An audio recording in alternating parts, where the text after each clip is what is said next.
SIR farm, गणना प्रपत्र, इसको कैसे भरना है पूरा मैं आपको पूरा विस्तार बताता हूँ।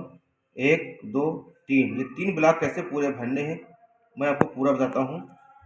वीडियो को स्किप न करना, ये तो पूरा समझ नहीं आएगा। जिसका ये फ़ोटो लगा हुआ है उसका ये देखो, ये नाम लिखा हुआ है, उसका ये मतदाता पहचान संख्या लिखी है, पता लिखा है, उसकी भाग संख्या, कहाँ पे वोट पड़ता है, कौन सी उसकी विधानसभा ये लिखा हुआ है, उसका राज्य के नाम। अब यहाँ से आते हैं कि पहले कॉलम में कैसे क्या भरना है।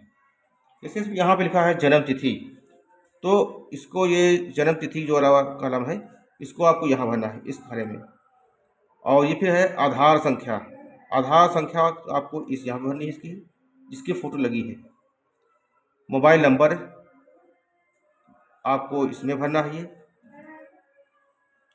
अगर परिवार में किसी का मोबाइल नंबर नहीं है तो परिवार का कोई भी यहाँ पे मोबाइल नंबर आप लिख सकते हैं।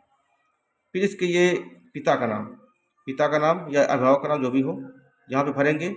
और पिता की ये मतदाता पहचान पत्र संख्या जो होगी EPIC ये जो EPIC है इसको हम यहाँ भरेंगे इसमें। और ये माता का नाम, ये माता का नाम हम लोग यहाँ भरेंगे। और माता की EPCI संख्या जो है उसको हम लोग यहाँ भरेंगे। मतदाता EP से मतलब मतदाता पहचान पत्र संख्या, जिससे हम लोग वोट डालते हैं। अगर शादी हो गई है तो पति है तो अपनी वो पत्नी का नाम डालेगा, लिखेगा यहाँ पे। और पत्नी है तो पत्नी है तो पति का नाम यहाँ पे लिखेंगे। और उन्हीं का ये पति या पत्नी का ये पहचान पत्र संख्या पे पड़ेगी। इतना तो हमारा पहला कॉलम होगा जो सभी को करना है। अब उसके बाद आते हैं दूसरे कॉलम में। ये वो कॉलम है जिन्होंने 2003 में मतदान किया था। जैसे इस बार SIR चल रहा है उसी प्रकार 2002 में हुआ था और 2003 के चुनाव में जिसने वोट डाला था उसको ये फार्म भरना है। अगर इस व्यक्ति ने 2003 में वोट डाला है तो उसका यहाँ पे ये नाम होगा, यहाँ पे पहचान पत्र संख्या होगी, यहाँ पे इनके पिता का नाम जो 2003 में था जो भी, और उनसे क्या संबंध है। अगर पिता है तो पिता लिखा जाए यहाँ पे इस कॉलम में। और कौन सा जिला पड़ता है, जैसे यहाँ का जिला लखनऊ पड़ता है तो लखनऊ डालेंगे। जो जहाँ पे रहता है 2003 में, इस व्यक्ति ने अगर लखनऊ में रह रहा है और इसने 2003 में मान लिया हरदोई में डाला था वोट, या आजमगढ़ में डाला था, या दिल्ली में डाला था, या कहीं अन्य जिला या राज्य में, तो वो वहाँ का जिला डालेगा जहाँ पे 2003 में उसने मतदान किया था, और उस राज्य का यहाँ पे नाम डाला जाएगा। और 2003 में ही जहाँ पे इसने जिस कौन सी विधानसभा क्षेत्र थी वहाँ का ये नाम डाला जाएगा। और ये विधानसभा की संख्या पड़ती है इसमें भाग संख्या पड़ेगी कि कहाँ पे किस लिस्ट में नाम था, और ये लिस्ट में किस संख्या पे उसका नाम है वहाँ पे क्रम संख्या पड़ जाती है। तो ये तो कॉलम उसके लिए है जिसने 2003 में वोट डाली थी। वो अगर यहाँ आज लखनऊ में रह रहा है, वोट डाली किसी अन्य जिले या राज्य में रहता था, तो ये वहाँ का परिचय देगा 2003 में जहाँ पे उसने वोट डाली थी। मान लेते हैं कि अगर ये इसने 2003 इसकी वोट नहीं थी और इसने वोट नहीं डाला था तो फिर ये कॉलम ये नहीं भरेगा। फिर आप इस कॉलम में आ जाइए। इस कॉलम में वो अपने जो उसके घर के किसी मेंबर जिसने वो अपने पिता का नाम डालेगा, या माता का नाम, या भाई का नाम, किसी का नाम भी हो सकता है। और जिसका नाम लिखेगा उसका यहाँ पर ये मतदाता पहचान पत्र संख्या यानी वोटर कार्ड जो नंबर होगा वो यहाँ पे डाला जाएगा। और इनके जो पिता थे संबंधी वो उनका नाम यहाँ पे होगा।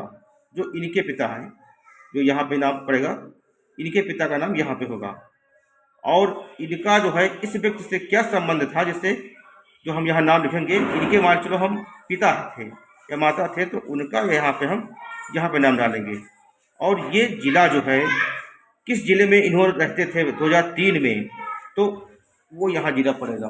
वो चाहे जिस जिले के अब वर्तमान में चाहे जहाँ रह रहे हों, 2003 में इस व्यक्ति ने जहाँ पे वोट डाला था, जिस जिले में रहकर, वो जिले का नाम पड़ेगा, उस राज्य का नाम पड़ेगा, और वो विधानसभा जहाँ पे वोट इसकी डाली थी पड़ेगा।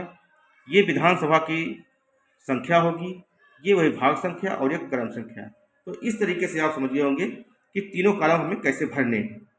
अब उसके बाद भरने के बाद जो है ये यहाँ पे ये सिग्नेचर होने हैं इस व्यक्ति के, जिसका फॉर्म भरा जाएगा, यहाँ पे साइन करेगा। अगर ये व्यक्ति कहीं बाहर है, कहीं बाहर नौकरी कर रहा है, यहाँ पे मौजूद नहीं है, तो परिवार में कोई भी इसका साइन सिग्नेचर यहाँ पे कर सकता है।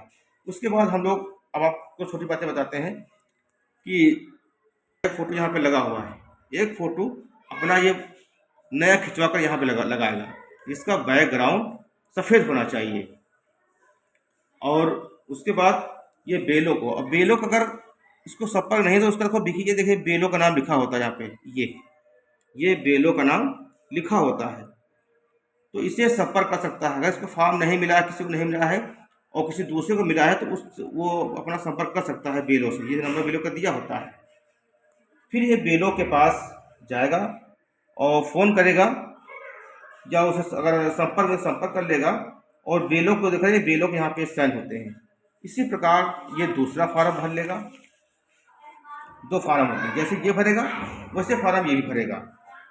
फार्म भरने के बाद ये एक फार्म बेलों को जमा कर देगा और रिसीविंग के तौर पर ये फार्म वो अपने पास रखेगा। और अगर जानकारी सही लगी हो तो अपने दूसरे लोगों से शेयर करें ताकि वो लोग भी अपना फार्म भर सकें। याद रखें कि एक फार्म आपको देना है, एक फार्म अपने आप को अपने पास रखना है।